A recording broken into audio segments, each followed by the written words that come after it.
주님 다시 오실 때까지 우리 찬양 들으시고 우리 같이 시작합니다.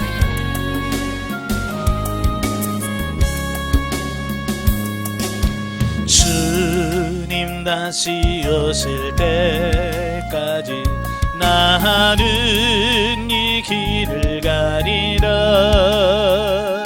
좁은 길 나의 십자가 지고 나의 가는 이 길 끝에서 나는 주님을 보리라. 영광의 내 주님 나를 맞아주시리. 주님 다시 오실 때까지 나는 일어나 달려가리라. 주의 영광 온 땅 덮을 때 나는 일어나 노래하리. 내 사모하는 주님 온 세상 그르시라. 내 사모하는 주님 영광의 왕이시라. 아멘. 기도하겠습니다. 우리가 사는 시대를 말세라 그러고 또 말세지말이라고 말합니다. 이 말세지말에 사는 우리가 정말로 정신을 차리고 근신하여 끼어서 주님 오실 날을 기다릴 줄 아는 우리가 되어질 수 있도록 도와주옵소서.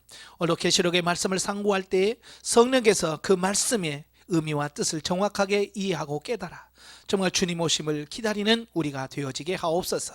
시종을 주님께 맡겨오며 예수님의 이름으로 감사하며 기도합나이다. 아멘. 오늘은 교재 271페이지 제 19장입니다. 19장은 그 예수 그리스도의 재림과 두 짐승의 멸망에 대한 말씀이에요. 그러니까 어찌보면 예수 그리스도의 재림은 어찌보면 이제 종말론의 클라이막스라고 할 수 있겠죠. 예. 자, 그 중에서 1절부터 10절은 하늘의 기쁨과 어린 양의 혼인잔치 준비가 이루어집니다.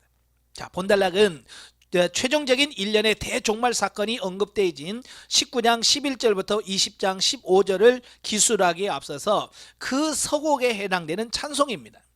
저자는 모든 불신자들이 영원히 멸망하게 되는 대심판으로 말미암아 있게 될 그리스도와 그의 백성들의 찬란한 승리를 언급하기에 앞서서 그 승리를 더욱 빛나게 하기 위하여 그 앞에 서곡에 팡파르를 올려놓음으로써 최후의 승리의 장을 열어가고 있는 것이다. 그랬어요. 아마 여러분 연말에 보면 대종상 이런 거 있잖아요. 그 보면 마지막 발표하기 전에 어떡합니까? 다르르 하잖아요. 예? 그러다가 누구 그러면 빵빵빵 하잖아요. 마치 그런 것처럼 마지막 대심판을 선언하기 전에 찬양을 통해서 서곡을 올리고 있는 어떤 그런 부분이라고 볼 수 있겠죠. 자, 그러므로 본 찬양의 내용은 이후로 있을 그리스도의 대승리에 대한 서곡일 뿐만 아니라 앞서 17장 1절부터 18장 24절에 언급한 그 바벨론의 멸망에 대한 성도들의 그 즐거운 노래이기도 하다. 예. 왜냐하면 본문은 초반부에 큰 음녀 바벨론을 심판하신 하나님의 의에 대한 찬양의 내용이 명백하게 언급되어지고 있기 때문이다. 그러면 아마 여러분 그 스포츠 경기를 보면 이긴 팀은 보면 어때요? 난리 나잖아요. 그죠? 월드컵에서 승리한 나라는요 진짜 국가 축제입니다. 그잖아요. 예? 그 축제에서 사람이 너무 몰려서 사람이 깔려서 죽기도 하고, 예? 그렇잖아요. 그걸 보면 어때요? 그냥 흥분의 도가니라고 할 수 있겠잖아요. 아마 지금 이 천국에서 승리하는 그 승리자들의 그 찬양이 마치 그것이 연상되어지는 그런 부분이라고 볼 수 있겠죠. 아마 여러분도 승리자의 반열에 서서 여러분도 그곳에서 어떻게 해야 돼요? 같이 찬양할 줄 아는 그런 삶이 되셔야 돼요. 참 거기 보면 그래요. 이긴 팀은 막 난리 나죠. 그 진 팀은 어때요? 고개 푹 숙이고 그냥 조용히 사라지잖아요. 그죠? 참 그걸 보면 너무 대조적인 거예요. 이래 마지막에 그럴 거예요. 승리를 얻은 사람들은 막 찬양할 것이고, 심판받기로 작정된 사람들은 완전히 고개 숙이고 부끄러움에 갈 거예요. 이 모습을 우리가 보셔야 돼요. 자, 본문은 두 개의 내용으로 언급되어 구성되어 있는데요. 첫째는 그 7번째 삽경에서 언급된 그 바벨론의 멸망에 대한 것을 받아 음녀 바벨론을 심판하시는 하나님은 의로우심으로 모든 성도들은 그 하나님을 경배하라고 말하고 있습니다. 바벨론을 심판하신 그 하나님의 의로우심을 찬양하라고 말씀하고 있고, 두 번째 내용은 하나님께서 심판을 성취하시고 만국을 통치하는 때가 왔으므로 성도들은 기뻐하고 즐거워하는 가운데 어린 양의 혼인잔치를 준비하고 그러한 기쁨과 영광을 주신 하나님을 경배하라고 하는 내용이 나옵니다. 자, 여기서 어린 양의 혼인잔치는 교회와 그 성도들이 환난과 핍박을 통과하고 그리스도와 함께 영원한 구원과 영광의 축복을 누리는 상태로 들어감을 의미합니다. 그래서 우리가 이 어린 양의 혼인잔치에 어떻게 해야 돼요? 꼭 참여해야 되겠죠. 어린 양에 꼭 잔치를 하셔야 돼요. 근데 잔치에 참여하려면 뭘 입고 들어가야 돼요? 빛나고 깨끗한 세마포 옷을 입어야 돼요. 그 세마포 옷을 입고 들어가야 돼요. 그 세마포는 우리가 일생 이 세상에 살아가는 동안 어떻게 해요? 여러분의 옳은 행실, 착한 행실을 통해서 천국에서 그 어린 양의 혼인잔치에 들어갈 그 세마포 옷을 준비하셔야 돼요. 어때요? 준비하셨나요? 세마포 준비하셨어요? 이 옷을 준비하지 못하면 그 어린 양의 혼인잔치에 참여할 수 없다라고 하는 거예요. 그래서 베드로전서 3장 4절 5절에 보면, 3절 4절에 보면 그 신부 단장하는 법에 대해서 말씀하잖아요. 금이나 은이나 이런 걸로 하지 말고 내 마음에 숨은 사람, 영혼을 단장하는 것이 진짜 중요하다라고 말씀해 주고 있고, 또 마태복음 22장 10절부터 14절에 보면 그 왕의 잔치를 벌렸어요. 누구든지 와라. 근데 왕이 잔치를 벌게 갔다가 예복을 안 입는 사람하고 뭐라 그래요? 너 예복 안 입었냐? 유구 뭐냐? 입어야 되는데 안 입었거든요. 할 말이 없는 거죠. 그러니까 뭐라 그래요? 예복 입지 않은 쫓아내라. 바로 저와 여러분들이 이런 세마포를 준비하지 않으면 그 어린 양의 혼인잔치에 참여할 수 없다는 것을 지금 말씀해 주고 있는 거예요. 자, 이렇게 볼 때에 본문은 결국 최종적인 종말이 있기 직전에 이 세상에 내린 3대 7중 재앙 심판이 성취되어 이제 마지막 최후의 승리가 눈앞에 다가왔으므로 오는 최후의 승리를 송축하는 동시에 모든 성도들은 그 최후의 승리를 기뻐하고 승리의 잔치를 준비하며 승리를 성취케 하신 전능하신 하나님께 경배하라고 하는 권면의 내용을 담고 있습니다. 자, 11절부터 16절까지면 드디어 그리스도의 재림이 나타납니다. 어쩌면 이제 성경에 나온 이제 마지막 예언이 뭐냐면 예수 그리스도의 재림에 대한 예언이에요. 다 예언이 성취되었어요. 다 예언이 성취되었는데 아직 성취가 안 된 것이 예수 그리스도의 재림입니다. 바로 오늘 본문에서 그 예언이 성취되어지는 장면입니다. 자, 본단락에서 본격적으로 최후의 승리를 실제적으로 획득하기 위해서 다시 오시는 그리스도의 모습을 묘사하고 있는데요. 자, 본문에 다시 나타난 그리스도는 어떤 모습이냐? 첫째, 승리의 상징인 백마를 탔다 그랬어요. 그래서 하얀 말은요, 승리를 상징합니다. 그래서 정복자가 전쟁을 하고 전쟁에서 이기면 이긴 그 성에 들어갈 때, 또는 전쟁에서 이기고 귀향할 때, 자기 성으로 돌아와서 그 퍼레이드를 할 때 타는 말이 백마입니다. 물론 여기서 백마를 탔다고 해서 다 재림주는 아니에요. 그러니까 예수님께서 백마를 탔다고 하니까 흉내내는 사람들이 있어요.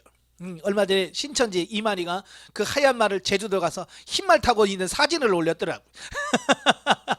참 여러분, 백마 탔다고 다 재림주면 아니죠, 그죠?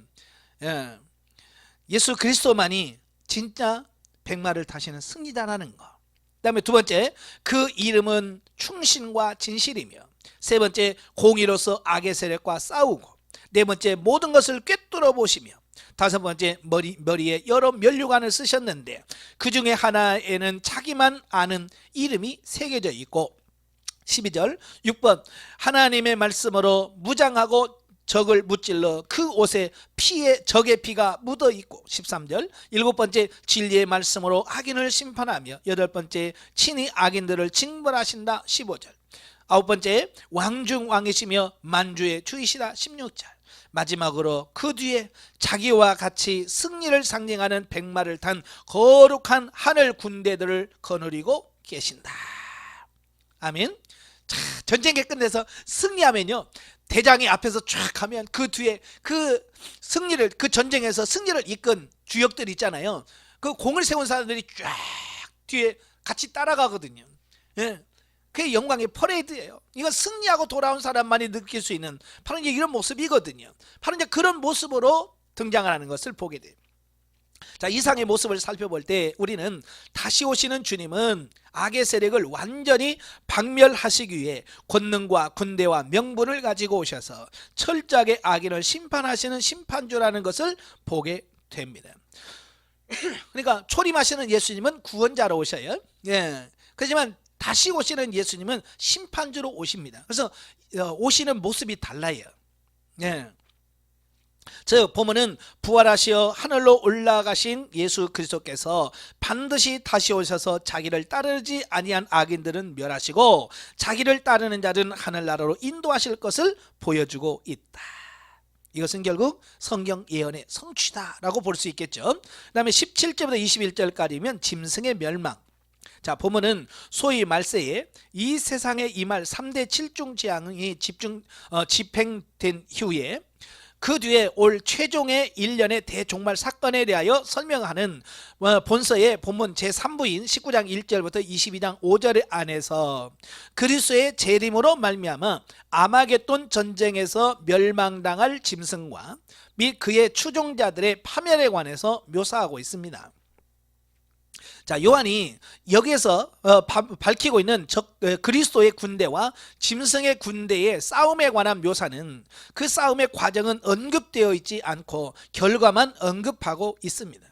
예, 어떻게 싸웠는지 이건 안 나와요. 그냥 승리했다 이것만 나오거든요. 아마 이것은 아마도 사단의 군대는 그리스도의 군대와 비교해 볼 때 적수가 되지 못하고, 따라서 그리스도의 군대의 승리는 너무나 당연한 것이기 때문에 의도적으로 전쟁에 관한 과정을 묘사를 생략한 것으로 보여진다. 왜? 하나만 하라고 하는 거예요. 왜? 이미 승리는 결정이 되어졌고, 예? 그래서 그 과정을 생략하고 결과, 승리했다라고 하는 결과만 말씀하고 있다는 거예요.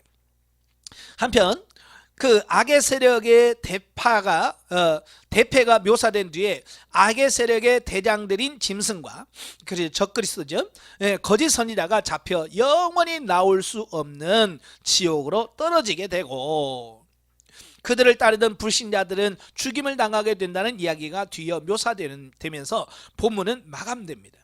자, 이러한 내용의 본문 속에서 우리는 악의 세력은 그들이 이 땅에서 아무리 강한 권세와 무기를 가지고 세상을 지배한다 할지라도 하나님의 권세 앞에서는 종국적으로 패망할 것이며, 또한 그 권세와 힘은 그리스도 안에서 뭉쳐지고 무장된 거룩한 군대와 비교하면 상대조차 되지 못한다는 것을 알게 된다. 그래서 오늘날 신앙생활하는 우리 성도들은 외부적인 것, 즉 눈으로 보여지고 손으로 만져지는 것들에다가 마음을 뺏겨서는 안 돼요. 그리고 아무리 힘들고 어려워도 예수님을 붙들어야만 승리할 수 있다는 사실을 기억하고 언제나 예수 그리스도 대장신 그분만 따라가는 저와 여러분이 되어야 된다는 겁니다. 자, 20장은 천년왕국과 사단의 멸망 및 전 인류의 최후 심판에 대한 묵시입니다. 1절부터 10절 보면 천년왕국과 사단의 멸망에 대한 말씀입니다.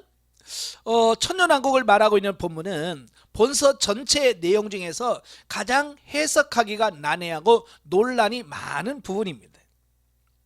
자, 이 부분에 대해서 논란이 발생하는 이유는 이 부분은 재림 이후에 있을 사건, 곧 시간의 연속선상 위에 놓여져 있는 사건으로 보는 시각과 이 부분을 재림 기사 이전에 있는 사건들을 다른 각도에서 상징적으로 재조명한 것으로 보느냐라고 하는 시각의 차이 때문에 나온 차이 때문이다라는 겁니다. 그러니까 이 천년왕국을 어떻게 보느냐에 따라서 해석이 달라진다 그 말이에요. 즉 천년 왕국을 문자적으로 보느냐, 천년 왕국을 상징적으로 보느냐라고 하는 관점의 차이로 인해서 논쟁이 생길 수 있다라고 하는 겁니다. 자, 여러분은 어때요? 이거 문자적으로 이해하십니까? 상징적으로 이해하십니까? 자, 여기서 상징적으로 이해하느냐 문자적으로 보느냐 이거 가지고 싸울 이유는 없어요. 왜? 다 맞는 것도 아니고 다 틀린 것도 아니. 이건 주님은 오셔봐야 아는 건데, 그럼에도 불구하고 이걸 어떻게 해석할 거냐라고 하는 부분이에요. 자, 천년왕국을 문자적으로 보는 견해가 취하는 설을 일반적으로 전천년설이라고 합니다. 이 설은 전천년설이라고 부르는 이유는 천년왕국 이전에 그리스도가 재림하신다고 보기 때문이라고 하는 겁니다. 그러니까 전천년설은 뭐냐면 예수 그리스도의 재림이 있고 나서 천년왕국이 시작된다라고 보는 것입니다. 그래서 여기 보면 이제 세대주의적 종말론이 있고 역사적 전천년설이 있습니다. 세대주의자와 역사적 전천년설의 주장은 또 차이가 나는데, 뭐냐면 휴거가 그 7년 대환란 전이냐 후냐에 따라서 달라져요. 세대주의자들 주장은 7년 대환란 전에 휴거된다라고 봐요.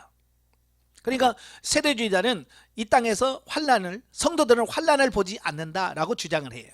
그러나 역사적 전천년설을 주장하신 분들은 아니라, 다 교회나 믿는 성도들도 이 7년 대환란을 다 통과하고 난 이후에 주님께서 재림하신다라고 하는 그 보는 관점의 차이가 있습니다. 또 이렇게 문자적으로 보는 반면에 상징적으로 보는 견해가 취하는 설은 천년이란 상징적 기간이며 실제적으로는 천년왕국이란 없다라고 주장하기 때문에 이걸 무천년설이라고도 불린다. 천년이라고 하는 기간은 그냥 오랜 기간을 상징하는 거지, 그냥 천년을 의미하는 것은 아니다, 문자적인 천년은 아니다 라고 주장을 해요. 그래서 이들은 무천년, 그 천년이 없다라고 주장을 하는 거죠. 이 두 개의 견해는 모두 다 성경적 근거를 가진 견해들로서 나름대로 타당성을 가지고 있으므로 어느 것을 취하든지 문제될 것은 없어요. 전천년설 취한다고 이단이고, 무천년설 취한다고 정통이고, 그런 거 없어요. 이건 단지 뭐냐, 견해 차이라고 말이에요. 성경을 어떻게 보느냐라고 하는 측면에서 이건 볼 수 있는 겁니다. 성경이 기록된 하나님의 말씀이며 하나님은 자신의 말씀대로 역사하신다는 점에서 볼 때 전천년설을 취하는 것이 바람직하다라고 할 수 있겠다. 저도 이걸 보면서 역사의 진행은요, 하나님께서 말씀하신 대로 이루어져요. 그죠? 하나님께서 말씀하신 대로, 계획하신 대로 이루어지는 거예요. 자, 이런 걸 봤을 때, 이런 천년 왕국을 기록하신 것을 보면 하나님께서 이렇게 역사를 진행하지 않을까 라고 하는 그런 측면에서 저는 역사적 전천년설을 믿는 거죠. 그렇다고 해서 무천년설을 나쁘다고 표현한 건 아니에요. 제가 봤을 때는 그렇다는 거예요. 자, 본문의 내용을 좀 더 구체적으로 보면, 하나님께 대적하다가 하늘에 쫓겨난 사단이 사로잡혀 1000년 동안 무제갱에 갇히게 된 사실과, 이제 1절부터 3절, 또 사단이 무제갱에 갇혀 있는 1000년 동안 성도들이 그리스도와 더불어 이 땅에서 왕노릇 하리라는 사실이 4절부터 6절에 나오고요. 또 1000년 이후에 사단이 잠시 놓여 곡과 마곡을 일으키나 그리스도의 군대에 의하여 영원히 지옥 형벌에 받게 되리라고 하는 사실을 7절부터 10절에서 말씀해 주고 있어요. 이 곡과 마곡의 전쟁은 에스겔서 38장 39장에서 보면 이 곡과 마곡에 대해서 말씀을 하고 있거든요. 참고하시면 좋겠고요.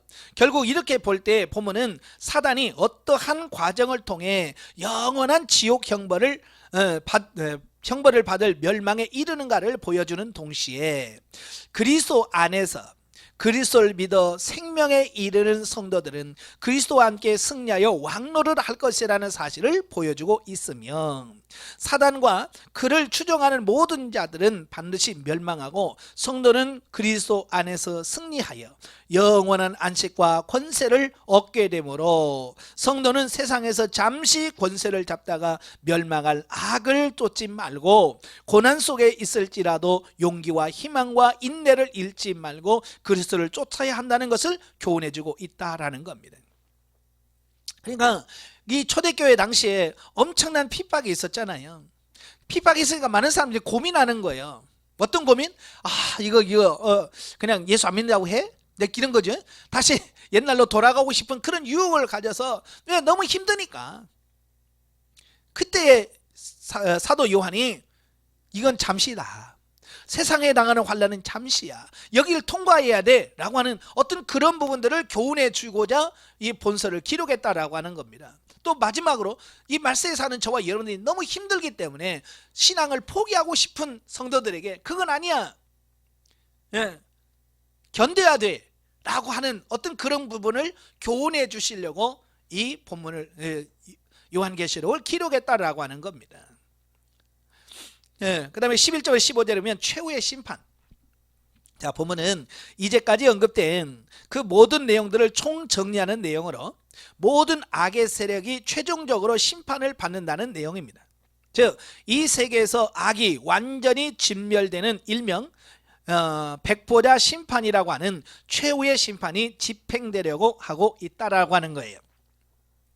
자, 요한이 묘사하고 있는 최후의 대심판 장면은 매우 간략하다. 그러나 그 간략한 묘사 속에는 인간이 도저히 상상할 수 없는 위험과 엄숙함과 엄정함이 담겨져 있다라고 하는 겁니다. 왜요? 이 심판이 마지막 심판이거든요. 이게 마지막이기 때문에 엄중할 수밖에 없는 거죠. 자, 우리나라도 3심 제도를 이용하잖아요. 그죠? 지방법원, 고등법원, 대법원이라고 하는 거예요. 물론 모든 법정에서 지방법원대로 신중하게 판결을 내리겠죠. 그러나 지방법원보다는 고등법원이 더 신중하게 판단하겠죠. 그러나 대법원은 뭐요? 더 신중할 수밖에 없어요. 왜요? 거기서 결정만 끝이거든요. 그죠? 그래서 대법원에서 잘못 내면 끝난 거예요. 그래서 대법원이 중요한 것처럼 바로 이 예수님의 그 마지막 백보자 심판은 거기서 이제 결정만 끝나는 거예요. 거기서 지옥, 그러면 영원한 지옥이에요. 그러니까 얼마나 엄중하겠어요. 그죠? 그리고 얼마나 정확하게 되겠어요. 세상에서는 잘못 판결할 수 있잖아요. 그죠?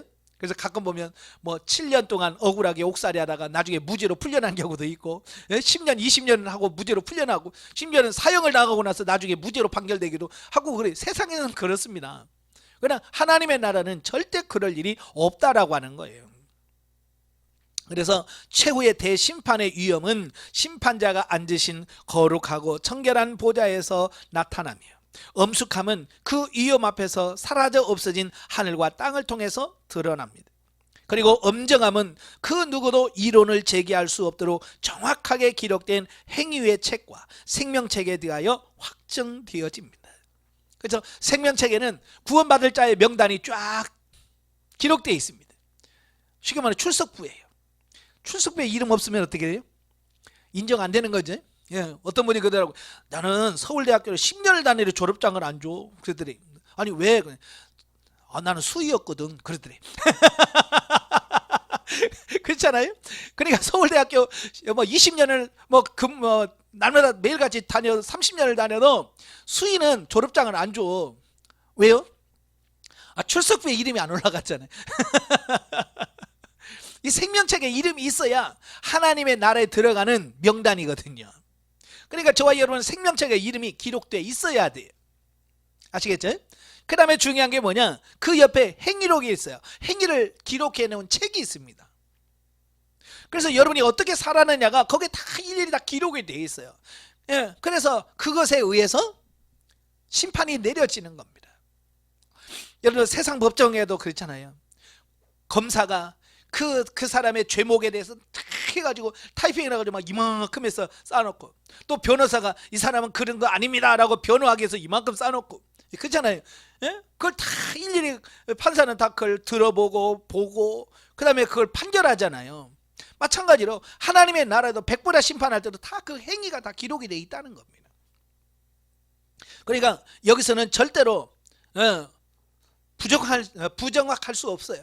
비리가 있을 수가 없다는 것을 분명하게 말씀해 주고, 그가 살았던 대로 행위대로 심판을 받으니까 거기에 대해서 이의를 제기합니다라고 할 수 없다는 거예요.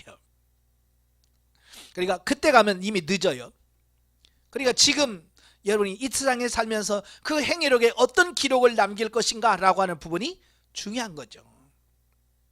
저는 그 열왕기상하, 역대상하, 이 역사서를 쭉 보면 그 왕의 기록들을 쭉 보잖아요. 그 기록들을 보면 느껴지는 게 있어요. 어떤 왕은 몇 살에 왕이 됐다가 몇 살에 하고 죽었더라, 죄만 짓고 죽었더라, 요것만 남았어. 행위라도 우리가 행위록에 언제 나서 몇 년 동안 살다가 몇 년 반만 축내다가 죽었다, 그것만 써져 있으면 어떡하겠어요. 거기에 보면 역대기에 보면 다 다 기록이 돼 있잖아요. 죄악도 다 기록돼 있잖아요. 므낫세라든지 아하스 왕 같은 경우는 악한 행위에 대한 다 성전에서 어떻게 하고 하나님의 그 성전에서 우상을 어떻게 숭배하고 다 낱낱이 죄악도 기록돼 있어요. 죄악도 낱낱이 기록되어 있고, 선한 왕들은 선한 왕들의 기록이 다 되어 있습니다. 어떻게 그가 종교 계획을 일으켰고, 어떻게 유월절을 지켰고, 어떻게 하나님의 말씀에 순종했는가 다 기록되어 있어요. 이게 행위록에 다 기록되어 있다 그 말이에요. 그래서 우리가 그 기록에 많이 기록되도록 열심히 생명적 삶을 사시기를 바라요. 자, 그리하여 만인은 절대적인 판결에 의하여 추호에 어그러짐이 없이 공정하게 심판을 받아 악을 따르는 자는 영벌로, 그리스도를 따르는 영생으로 들어가게 될 것이다 라고 하는 겁니다. 자, 이 백보자 심판은 최종심입니다. 여기서는 더 이상 없어요. 끝이에요. 그래서 그날에 부끄럽지 않은 판결을 받도록 잘 사셔야 된다 그 말입니다. 한편 보면은 마지막 최후의 심판 때에는 이 땅에 살았던 모든 인간의 육신이 부활하여 심판대 앞에 설 것이라는 내용이 있는데요. 자, 이것을 그 백보자 심판 전에 모든 인간에 살았던 모든 인간이 다 부활합니다. 근데 이때 부활은 둘째 부활이에요. 여러분, 부활은 두 번째 부활이 있어요. 첫째 부활은 예수 그리스도의 재림 때 구원받기로 작정된 사람들이 먼저 부활합니다. 이걸 첫째 부활이라고 그래요. 그리고 천년왕국이 끝난 다음에 백보자 심판 전에 두 번째 부활이 일어납니다. 근데 이 두 번째 부활은 심판의 부활이에요. 이 두 번째 부활에 참여한 사람은 다 심판받고 영원한 평불에 참여하는 자입니다. 그러면 저는 여러분 어떤 부활에 참여해야 됩니까? 첫째 부활에 참여하는 자가 되어야 되겠죠. 그죠? 이 첫째 부활에 참여하는 자가 되어야 돼요. 그래서 심판대 앞에 설 것이라는 내용과 그 이름이 생명책에 기록지 못한 불신자들은 육신의 죽음 이후로 한 번 더 영원히 죽는 둘째 사망에 처하된다는 사실을 암시해주고 있습니다. 그래서 이 둘째 부활에 있는 사람들은 영원히 죽어, 그래서 지옥의 영원한 지옥불에 떨어지는 것을 둘째 사망에 처하진다라고 말씀하고 있어요. 자, 그리고 이러한 사실과 더불어 보면은 최후의 대심판이 있기 전에 현 우주는 완전히 붕괴될 것이라는 사실을 우리에게 알려주고 있습니다. 그러니까 천년왕국이 지난 후에 새하늘과 새 땅으로 완전히 변화되어진다는 것을 말씀해주고 있고요. 즉 우리가 현재 거하고 있는 현 우주는 최후의 심판 이전에 완전히 붕괴되고, 최후의 심판은 그 뒤에 행해져서 의인과 악인의 백보자 심판의 결과에 따라서 현 우주의 붕괴 뒤에 조성되는 새하늘과 새 땅 안에 천국과 지옥으로 각기 들어가게 된다는 것을 본문은 시사해주고 있습니다. 즉 보면은 우리가 익히 알고 있는 그대로 최후까지 구주가 되시는 그리스도를 믿지 아니하고 악을 행하는 자들은 영원히 되돌이킬 수 없는 무서운 심판을 당하게 된다는 것을 명확하게 알려주고 있습니다. 그러므로 이와 같이 그리스도를 믿지 아니하고 그 뜻대로 행하지 않는 자들에게는 심판이 있을 것이라는 말씀을 듣고 경고받는 우리는 그러한 무서운 심판에 결코 빠지지 않도록 우리의 목숨이 다하는 날까지 그리스도를 믿는 믿음을 굳게 잡고 그 믿음 안에서 주님이 가르치신 것을 지켜 행해야 된다라고 하는 것을 이 성경에 지금 말씀하려고 하는 거예요. 자, 영적이 뭐죠? 자, 이 땅에서 우리가 행한 대로 하늘의 상급을 받고 심판을 받는다. 영적인 삶을 산 자는 하늘에서 면류관과 상급을 얻지만 영적으로 성숙하고 장성하지 못하고 자기를 위해 사는 자는 부끄러운 구원을 받게 될 것이다. 영원한 불못에 던져진다는 것은 육체의 죽음과는 차원이 다르다. 우리는 한 영혼을 귀하게 생각하여 우리의 이웃이 영원한 사망에 거하지 않도록 복음을 증거하는 삶을 살아야 된다. 오늘 저와 여러분이 목회하는 목적이 뭐예요? 바로 이 둘째 사망에 빠지지 않도록 그 영혼들을 건져내는 것이 저와 여러분들이 이 시대에 해야 할 일이다, 그 말이에요. 자, 21장 새하늘과 새 땅 그리고 새 예루살렘에 대한 묵시들. 자, 1절부터 8절은 새하늘과 새 땅의 도래에 대한 말씀이에요. 자, 4장 2절부터 2장 11절까지 해서 일곱인 재앙, 일곱 나팔 재앙, 일곱 대접 재앙이라고 하는 최종적인 대종말 직전에 이 세상에 있을 3대 7중 재앙이 집행되어지고 마지막으로 주님께서 재림하셔서 악의 세력을 제압하신 뒤에 모든 인류를 부활시켜 백보자 심판으로 모든 악을 진멸하고 자기 백성의 구원을 성취하신 하나님의 심판과 구속의 대역사는 이제 종결되어집니다. 자, 그리고 이제 본문에서는 본서의 기록 목적이 지금 이 세상에서의 그리스도의 이름 때문에 고난받는 모든 그리스도의 제자들에게 희망과 용기와 격려를 주는 것인 만큼 악의 궁극적인 멸망과 함께 성도가 누릴 영원한 복락이 찬란하게 펼쳐지는 이 부분은 모든 계시의 정점이면서 백미로 영원한 안식세계의 특징을 설명해주고 있더라라고 하는 사실입니다. 그러니까 이런 영광이 있기 때문에 뭐라고요?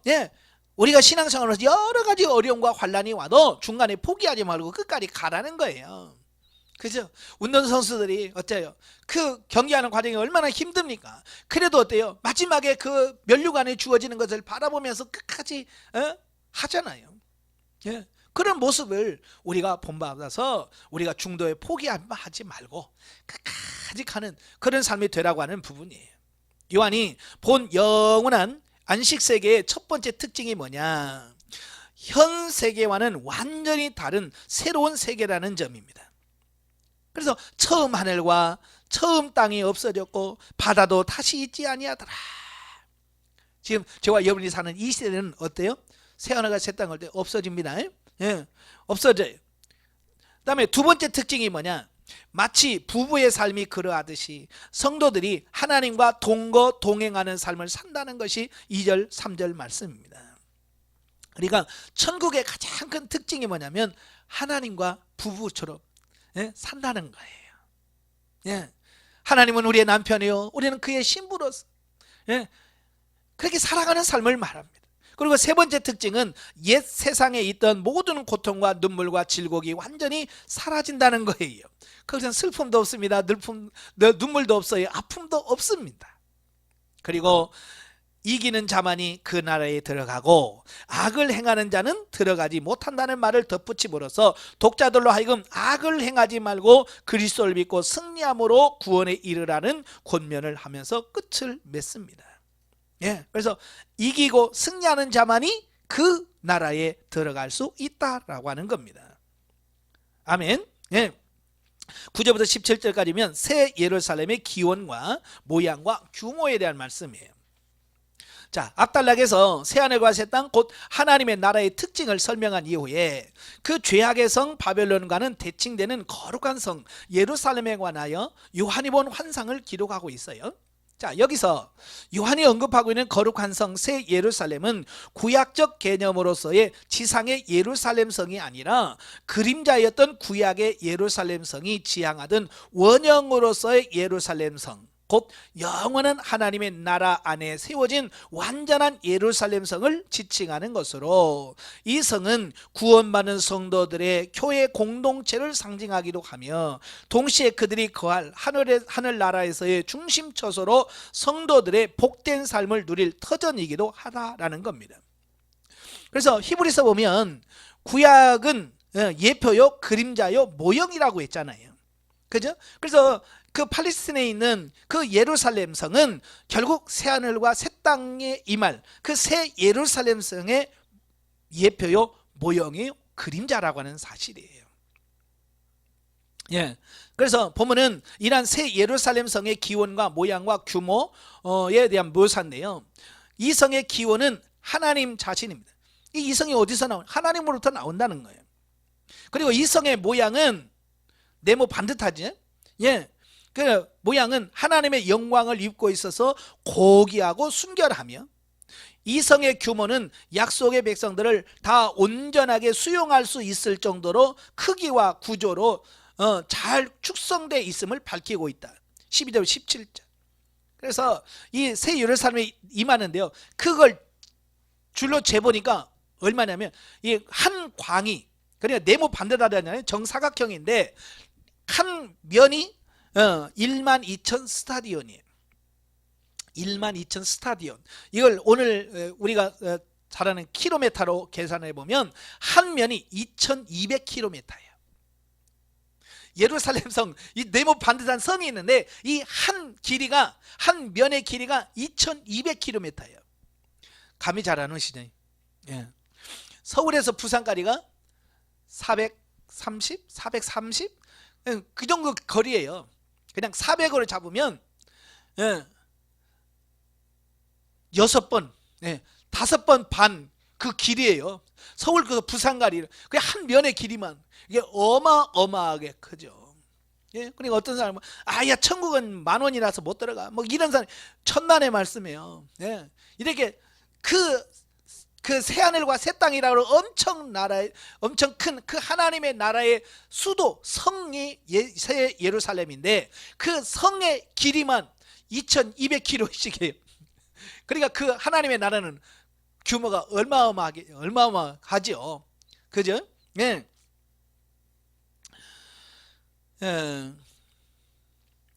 이러한 보문은 하나님 하늘나라에서 성도의 영광되고 온전한 모습으로 더할 날이 없이 완벽한 삶을 영위하게 되는 것을 보여줌으로써 지금 이 땅에 하나님의 나라를 소망하는 모든 이들의 마음속에 현재 고통을 이기고 용기 있게 살아가도록 소망의 빛과 부푼 희망을 심어주고 있다.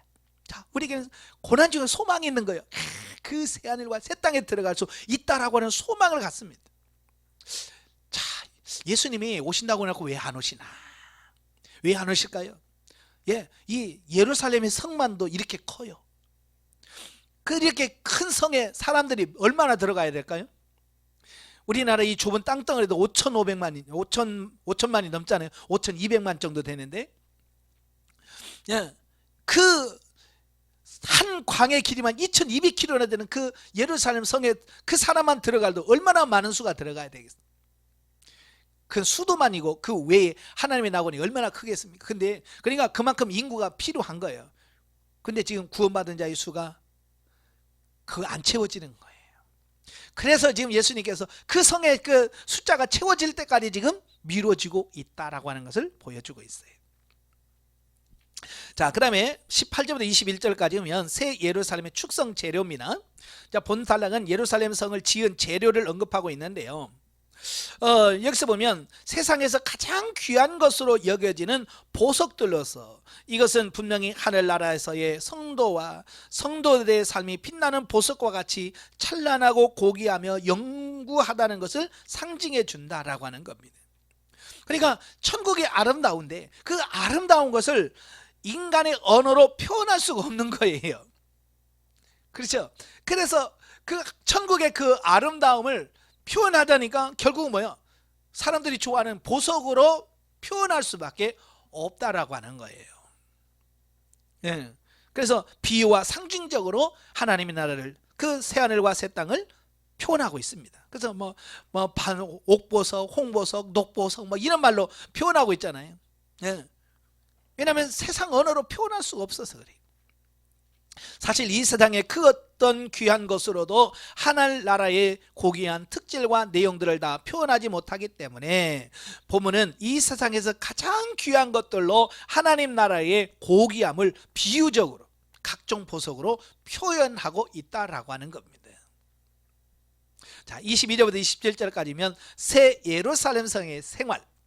자, 본문에서 그 새 예루살렘 성 안에서의 생활을 기록하고 있는데요, 먼저 천국에는 언제나 하나님과 동거동행하며 살기 때문에 그곳에서는 이 땅의 예루살렘에 있던 것과 같은 하나님이 특별히 임재하시는 장소로서의 성전이 필요 없다. 예, 여러분 천국의 삶이라는 게 뭐냐면 하나님과 함께하는 삶, 하나님과 동행하는 삶, 하나님과 같이 하는 삶이 이루어져요. 그래서 이 땅에서는 그 하나님이 특별히 임재하는 장소로서의 개념이 성전이거든요. 그죠? 예, 근데 천국은 하나님이 안에 계신 곳이었고 그 하나님 안에 그 천국에 하나님이 완전히 편만에 계시기 때문에 더 이상 성전이 필요가 없다라는 거예요. 어찌보면 하늘나라 그 자체가 뭐예요? 하나님이 임재하시고 하나님이 계신 곳이기 때문에 하나님 나라 전체가 어찌 보면 성전이라고 할 수 있겠죠. 그래서 세상과 같은 성전은 필요가 없다라는 거예요. 또한 천국에는 어두운 생활이 없다. 즉 악이 없다는 말이에요. 또 그리고 그곳에서는 오직 빛과 영광만이 언제나 밝게 비출 뿐이나 그래서 해와 달과 별과 같은 것들이 필요하지 않습니다. 하나님의 영광의 빛이 특별히 어린 양이 등불이 된다 그랬어요. 어린 양으로부터 빛이 나와. 그래서 그 빛으로 그 새하늘과 새 땅이 온전하게 밝아. 그래서 그 영광의 빛 안에서 살아가게 된다라고 하는 것을 보게 되고, 자 그리고 천국에서는 피곤도 없고 제약도 없으며 사람들은 그곳에서 마음껏 활동한다. 그래서 그곳에는 통행을 제한하는 문 닫은 것도 없어요. 또 밤조차도 없다. 왜냐하면 피곤하지 않으니까. 세상에는 또 밤이 되어야 피곤하면 쉬고 그러죠. 그죠? 근데 새하늘과 새 땅에는 그런 게 없다는 거예요. 또 게다가 새 예루살렘에는 사람들이 마음껏 활동하되 무가치하거나 무의미한 일을 하지 않는다. 그곳 사람들은 언제나 하나님을 영화롭게 하며 자신들이 몸담고 있는 천국 사회를 온전케 하는 유익하고 선한 일만을 한다는 겁니다. 또 천국에서는 하나님의 선하신 속성이 천국 시민을 통해 나타나기 때문이다. 따라서 하나님의 속성을 그 삶을 통하여 드러내지 못할 어두움에 속한 자들은 결코 천국에 들어가지 못하며 오직 빛에 속한 자들 곧 생명책에 그 이름이 기록된 자들만이 천국에 들어간다라고 하는 겁니다. 그래서 저와 여러분들이 빛 가운데 살아서 정말 그 천국 주님이 계시는 그곳에 다 들어가시기를 바랍니다. 영적에 보죠. 자, 성도가 세상에서 믿음을 지키면서 진리로 세워져서 자기를 이기고 환경을 이기고 죄와 마귀를 이기는 자는 새 예루살렘을 상속받을 것을 말하고 있다. 근데 그곳은 아무나 들어가는 것이 아니라 이긴 자만 들어간다. 아멘. 이기는 자만 들어가요. 그래서 승리하시기를 바래요. 자, 마지막 22장입니다. 자, 22장은 생명수와 생명나무가 있는 천국의 묵시와 계시록 전 묵시의 진정성 및 예수 재림의 약속과 경고를 중심한 끝맺는 말. 자, 1절부터 5절까지면 영원 지복의 하나님의 나라. 본 단락에서 요한은 장차 성도가 들어가 살게 될 하나님의 나라와 그곳에서의 삶을 최종적이고도 결론적으로 언급하고 있습니다. 자, 요한이 말해주고 있는 하나님 나라의 모습은 잃어버린 에덴 동산을 완전히 회복하는 것을 배경으로 합니다. 자, 창세기를 보면 아담이 범죄하여 타락하기 이전에는 생명나무가 있었고 그 동산을 비옥하게 하는 네 강이 있었다라고 하는 겁니다. 어찌 보면 천국과 에덴 동산은 모형과 그림자, 실제와 그림자의 차이라고 볼 수 있겠어요.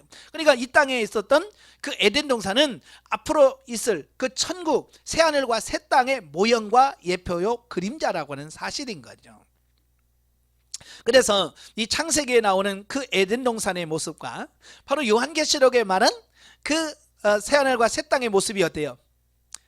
유사하죠. 그죠? 유사해요. 왜? 에덴 동산은 천국의 그 모습을 모형적으로 보여준 거기 때문에 그렇습니다. 자, 예를 들어서 그런 보면 여러분 아파트 같은 거 신축할 때 보면 모델하우스를 세워놓고 보여주잖아요. 그죠? 규모도 아주 작지만 축소해서 앞으로 이 아파트를 지면 이런 구조로 나올 겁니다. 방은 이렇게 되고 화장실은 이렇게 될 거고 주방은 이런 식으로 베란다는 이렇게 될 거예요 라고 모형적으로 게시하잖아요. 그래서 그 모델하우스는 나중에 지을 집에 대한 모형과 그림자잖아요. 그러니까 모델하우스를 보면서 뭘 보는 거예요? 이제 내가 들어갈 집이 이렇게 생겼구나 라고 아는 것처럼 에덴 동산을 보면서 영원한 천국을 바라볼 수 있게끔 만든 거죠. 그러니까 같아야죠. 다르면 안 되잖아요. 예를 들어서 모델하우스하고 나중에 실제로 들어가서 살 집하고 다르면 뭐예요? 이게 사기지요. 그렇잖아요. 모델하우스는 아주 그럴싸하게 해놨는데 실제 들어간 집 엉망으로 돼 있어. 그러면 사기죠. 그건. 하나님은 사기가 아니잖아요. 자, 그리고 인간은 그곳에서 모든 것을 다스리는 권한을 부여받습니다. 그러나 인간이 에덴 동산에서 따먹지 못하도록 금지된 선악을 알게 하는 나무의 실과를 따먹은 결과 인간은 저주를 받게 되었고요, 에덴 동산에서 쫓겨나게 되었다. 그런데 본문은 그처럼 인류가 상실했던 에덴 동산의 모습을 다시 그려주고 있다. 에덴 동산의 그 아름다운 모습을 바로 새하늘과 새 땅, 생명수가 있는 그곳을 통해서 그 모습을 보여주고 있어요. 자, 거기에는 다시 하나님으로부터 흘러나오는 생명수의 강이 흐르고 그 강으로 말미암아 생명나무가 무성하게 자라 주기적으로 실한 열매를 맺고 하나님 나라 안에 있는 모든 이들은 그것으로 영생을 누리게 됩니다. 그런가 하면 천국에서는 또다시 천국의 모든 것을 다스리는 권한이 천국 백성들에게 돌려집니다. 한마디로 에덴 동산에서 잃어버렸던 모든 것들이 회복되어진다라고 하는 겁니다. 하나님께서 에덴 동산을 지으시고 아담과 하와에게 뭐라고 했어요? 생육하고 번성하고 땅을 정복해라 라고는 권한을 주셨잖아요. 마찬가지로 이 영원한 하나님의 나라에서 그 에덴 동산을 잃어버렸던 그 특권들을 다시 허락해 주신다는 겁니다. 그러나 천국은 단순히 잃은 것에 대한 회복으로 그치지 않고 그보다도 더 나은 것을 하나님이 인간에게 부여하신다라고 하는 겁니다. 그 에덴 동산과 비교해서 에덴 동산 훨씬 더 좋은 것을 허락하신다는 거예요. 그게 뭐냐? 에덴 동산에 있었던 타락으로의 가능성이 완전히 없어진다는 것을 의미합니다. 에덴 동산에는 하나님께서 뭘 심었어요? 동산 중앙에? 그렇죠. 선악을 알게 하는 나무를 심어놨어요. 그 선악을 알게 하는 열매가 있다는 것은 타락의 가능성이 있었어요. 에덴 동산에는 타락할 가능성이 있었어요. 근데 새하늘과 새 땅에는 이 선악을 알게 하는 나무가 없어요. 생명나무만 있어요. 그러니까 거기서는 타락하고 쫓겨날 일이 없다는 거죠. 이게 에덴 동산과 확실하게 다른 점이에요. 그래서 천국에서 다시는 저주도 죄악도 어둠도 없이 하나님의 영광 가운데서 모든 피조물이 말로 이루 형용할 수 없는 복된 삶을 누리게 된다라고 하는 사실입니다. 그러니까 에덴 동산으로도 좋은 것이지만 새하늘과 새 땅은 너무너무 비교할 수 없을 만큼 좋은 것이다. 그러니까 에덴 동산은 모델하우스라면 새하늘과 새 땅은 실제, 이렇게 이해하면 되겠습니다. 자, 6절부터 21절까지 보면 묵시를 끝맺는 말. 자, 본문은 본서 전체에 대한 결론인 동시에 신구약 66권 전체의 결론이기도 하다. 이 결론에서 저자는 이제까지 저자가 언급한 내용들, 곧 아시아의 7교회를 통해서 당시 모든 교회는 물론이고 오고 오는 모든 세대의 교회들에게 말한 권면과 경고의 말들, 그리고 소위 말세의 대환란, 곧 일곱인, 일곱나팔, 일곱대접재앙이라고 하는 3대 7중 재앙 또는 7년 대환란기에 교회가 받을 핍박, 그리스도의 재림을 기점으로 하여 백보자 심판으로 종결될 결정적이고도 폭발적으로 일어날 일련의 최종적인 대종말 사건들을, 그리고 마지막으로 최후의 심판 뒤에 도래할 하나님의 나라와 및 그 안에 마련된 새 예루살렘에 대한 모든 예언들의 말씀들이 인간, 사람의 말이 아닌 심판의 주관자이신 하나님의 말씀이기 때문에 틀림없이 속히 이루어질 사실이라는 것을 선언해 주고 있습니다. 여러분, 하나님의 말씀은 진리잖아요. 그렇죠? 하나님의 말씀은 진리예요. 그래서 하나님께서 된다 그러면 되는 거예요. 창세기 보시면 빛이 있으라 라고 말씀하심과 동시에 빛이 있습니다. 궁창으로 나뉘어라 라고 말하는 동시에 궁창이 나눠집니다. 이건 뭐예요? 하나님의 말씀은 진리이기 때문에요, 그냥 선포하면 그대로 되는 거예요. 바로 여기서 그렇게 속히 이루어지리라 선언하면 그대로 되어지는 겁니다. 다시 말해서 저자는 본문에서 본서의 진정성과 필연적 성취성, 또 성취의 속진성 등을 말함으로써 독자들에게 이 땅에서 받는 잠시의 고난을 감내하면서 속히 오실 주님을 맞을 준비를 하라고 최종적으로 권면하는 내용을 담고 있다라고 하는 겁니다. 그러니까 오늘 이 세상에 사는 우리들에게 아무리 힘들고 어려워도 주님이 다시 오신다. 그러니까 그 어려움과 고난을 고난 때문에 그 믿음을 버리지 말고, 그 잠깐이니까 그걸 참고 인내하고 끝까지 견뎌서 승리의 삶을 살라라고 권면한다 그 말이에요. 이러한 본문은 첫째, 본서에 기록된 내용들은 하나님의 진리의 말씀이며 그 진리의 말씀을 하시니가 속히 재림하실 것이므로 이 말씀을 지켜 복을 얻으라는 주님의 권고가 6절부터 7절. 또 두 번째, 천사에게 경배한 요한의 실수를 책망하면서 오직 하나님께 대하여만 경배하라는 천사의 권면이 8절부터 9절에 나옵니다. 그러니까 요한이 정신이 없어가지고요, 천사에게 엎드려 절을 한 거예요. 그러니까 천사가 뭐라고 그래요? 우리에게 경배하지 말고 오직 하나님께만 경배하라 라고 말씀합니다. 이건 뭘 말합니까? 우리의 예배 대상, 우리의 경배 대상은 천사가 아니에요. 하나님, 오직 하나님만이 경배의 대상이 된다라고 하는 것을 말씀해 주고 있습니다. 근데 사람들은 어때요? 좀 특별한 사람, 좀 특별한 능력이 있으면 존경한다 그러고 경배하려고 하잖아요. 그래서 이런 실수를 우리도 하지 않기를 바라요. 사람은 사람일 뿐이에요. 세 번째, 의를 행한 자와 불의를 행한 자는 모두 그 행위대로 심판을 받아 전자는 하나님의 나라로 후자는 지옥으로 갈 것이라는 심판에 대한 주님의 마지막 말씀이 10절부터 15절에 나와 있습니다. 그러니까 세상에는 의를 행하는 자와 불의를 행하는 자들로 나뉘어집니다. 그래서 의를 행하는 자는 영원한 생명으로 천국에 들어갑니다. 그러나 불의를 행하는 자들은 하나님의 심판을 통해서 영원한 지옥에 들어갈 것입니다. 이건 하나님께서 정하신 심판의 기준이기 때문에 그렇습니다. 그래서 우리가 의를 행할 수 있기를 바라요. 자, 그 다음에 네 번째, 본서의 말씀을 주신 이는 예수님 자신이라는 주님의 최종적 자증이 있습니다. 이건 예수 그리스도의 말씀이에요. 그래서 그 말씀 자체가 뭐예요? 진리라고 하는 말씀이죠. 다섯 번째, 성도들을 향한 성령과 교회의 하나님의 나라로의 초대가 17절에 나오고요. 17절, 본서의 절대적 가치에 대한 선언 및 그 가치를 가감했을 때 받게 될 벌에 대한 요한의 경고가 18절부터 19절에 나옵니다.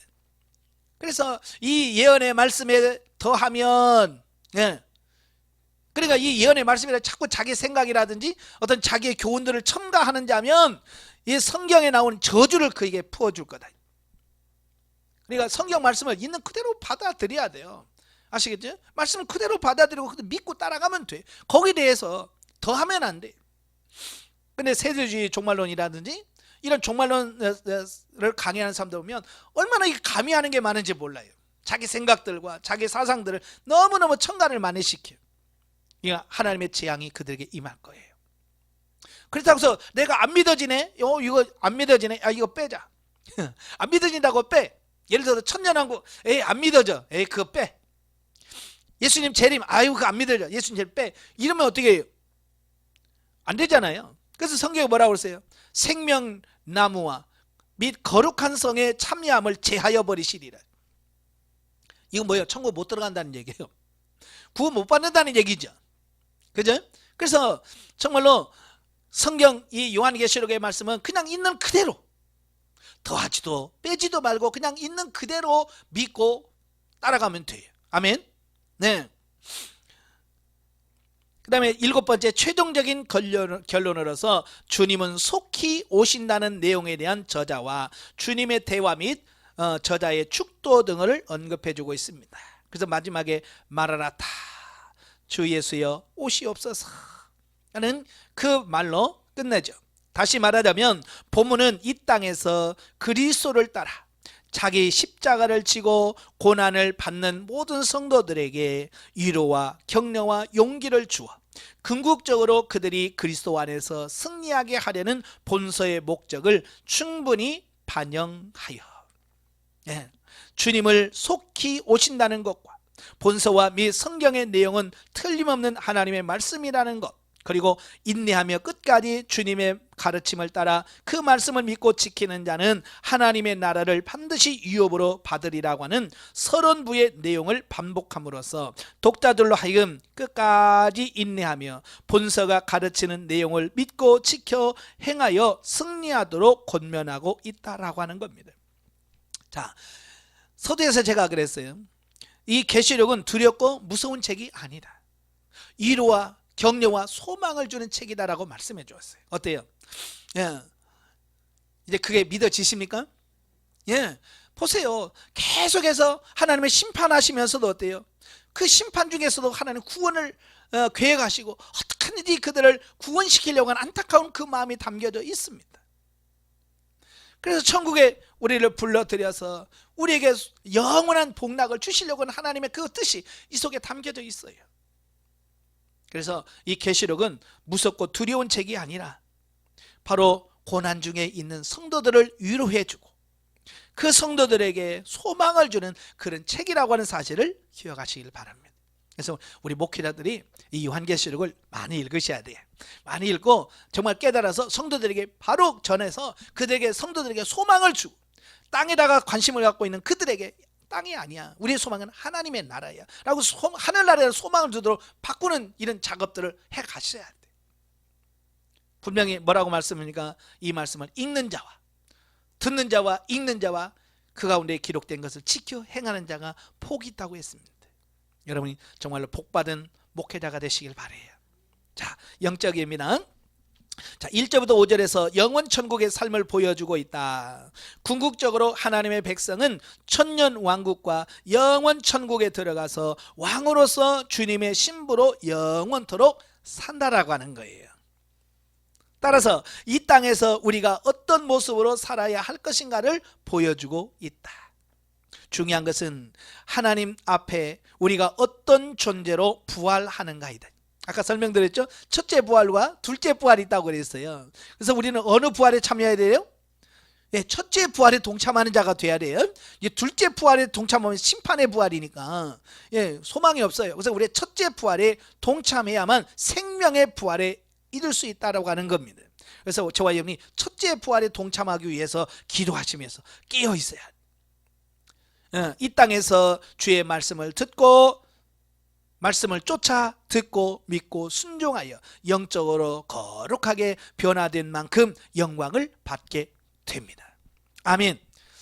결국 이 땅에서 내가 되어진 것만큼, 이 땅에서 성장하고 성숙한 만큼 천국에서 누려지고요, 천국에서 받을 상급이 다 결정되어진다는 것을 꼭 기억하시길 바라요. 그래서 이 땅에서의 삶이 무엇보다도 중요한 거예요. 나중에 천국 가서 영성훈련 받으실래요? 천국 가면 영성훈련 있을까요? 없을까요? 없어요. 이 땅에서만 있는 거예요. 이 땅에서 이 훈련을 통해서 변화, 훈련, 성장, 성숙되어요. 그래야 주님 앞에 갔을 때 우리가 부끄럽지 않은 그 구원에 들어가 하나님께 영광의 구원을 이룰 수 있다라고 하는 것을 꼭 기억할 수 있기를 바랍니다. 자, 천국에서 예를 들어서 이 땅에서 영적으로 5살까지 성장해서 천국에 갔다고 칩시다. 영적으로 영적인 나이를 5살로 들어간다고 하면 결국 천국에서는 5살로만 누릴 수 있는 복을 누리게 될 거예요. 여러분이 20살로 들어가면 20살로서 누릴 수 있는 그 복을 누릴 수 있을 거예요. 그래서 우리가 이 땅에서 성장하고 성숙하고 그래야 하나님의 나라에 들어갔을 때 부끄럽지 않게 될 거죠. 그러면서 우리 매일같이 말하라다 주 예수여 어서 오시옵소서 라는 그런 신앙을 가지고 승리하시기를 주님으로 축원합니다. 기도하겠습니다. 은혜로우신 아버지, 오늘도 귀한 말씀을 들었습니다. 이 요한계시록의 말씀이 예전에는 무섭고 두려운 책이었지만 이제는 소망의 책인 걸 알기에 이 말씀을 많이 듣고 읽고 지켜 행함으로 이 땅에서뿐만 아니라 하나님 나라에서 영원한 복을 누릴 수 있는 우리들이 다 될 수 있도록 주님 도와주옵시며, 정말 예수 그리스도의 재림을 믿고 주 예수여 어서 오십시오라고 하는 마라나타 신앙으로 이 땅에서 승리하는 저희 모두가 될 수 있도록 도와주시옵소서. 예수님의 이름으로 감사하며 기도합나이다. 아멘. 하나님께 드립니다.